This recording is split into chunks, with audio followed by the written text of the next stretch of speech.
குழந்தைகளே, அடுத்து நாம் தமிழ் மாதங்களின் சிறப்புகளையும் அம்மாதங்களில் நிகழும் முக்கிய நிகழ்வுகளையும் இந்த காணொளியில் அறிந்து கொள்ள போகிறோம்.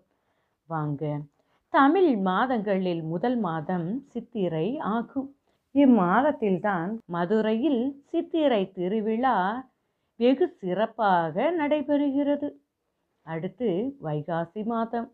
இந்த வைகாசி மாதத்தில் முருக பெருமானுக்கு பால்குடம் எடுத்து மக்கள் தங்கள் வேண்டுதலை நிறைவேற்றிக் கொள்வர். ஆடிப்பட்டம் தேடி விதை என்பது பழமொழி. இம்மாதத்தில் தான் விவசாயிகள் தங்கள் விவசாய தொழிலை தொடங்குவர். இம்மாதத்தில் விதைகளை நட்டு விவசாயத்தை ஆரம்பிப்பர். இந்த ஆடி மாசத்தில் அம்மனுக்கு கூழ் ஊற்றி வழிபடுவர்.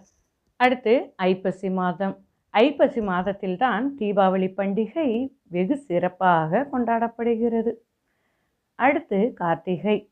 கார்த்திகை மாதத்தில் மக்கள் தங்கள் வீடுகளில் விளக்கேற்றி இறைவனை வழிபடுவர். அடுத்து வருவது மார்கழி மாதம். இது மிகவும் குளிரான மாதம். இம்மாதத்தில்தான் கிறிஸ்மஸ் விழா கொண்டாடப்படுகிறது. அடுத்து தை மாதம்.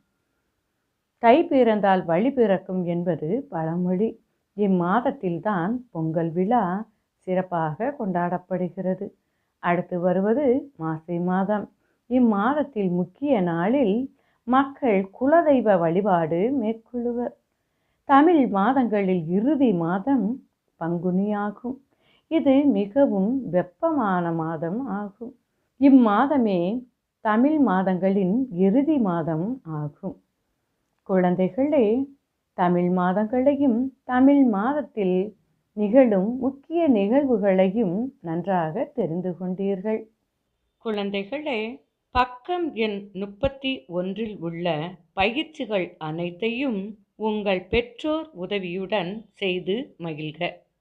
அடுத்ததாக பாட ஏட்டில் உள்ள பயிற்சிகளை படித்து தெரிந்து கொள்வோமா? வாருங்கள். தமிழ் மாதங்கள். 1. சித்திரை.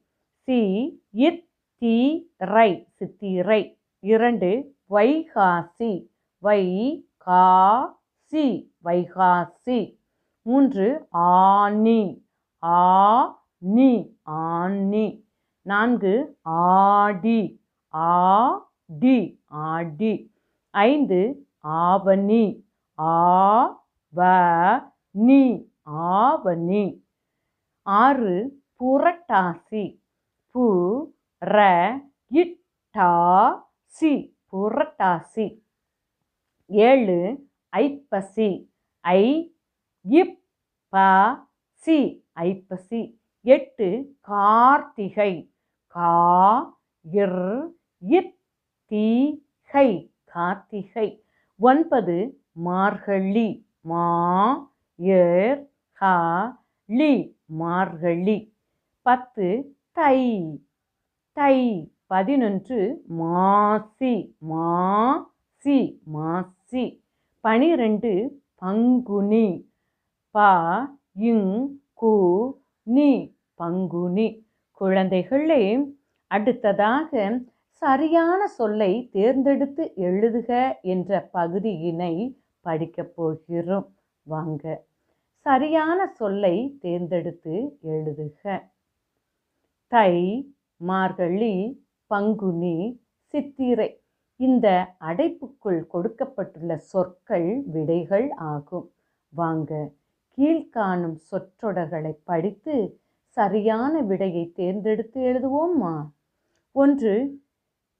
மிக குளிரான மாதம் எது? மார்கழி. மிக குளிரான மாதம் மார்கழி. 2. பொங்கல் விழா கொண்டாடப்படும் மாதம் எது? பொங்கல் விழா கொண்டாடப்படும் மாதம் தை. 3. தமிழ் மாதங்களில் முதல் மாதம் எது? சித்திரை. தமிழ் மாதங்களில் முதல் மாதம் சித்திரை. 4. தமிழ் மாதங்களில் இறுதி மாதம் எது? பங்குனி.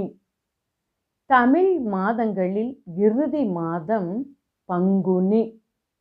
குழந்தைகளே, நீங்களும் உங்கள் பாட ஏட்டினை எடுத்து இவ்விரு பயிற்சிகளையும் உங்கள் பாட ஏட்டில் எழுதி படியுங்கள்.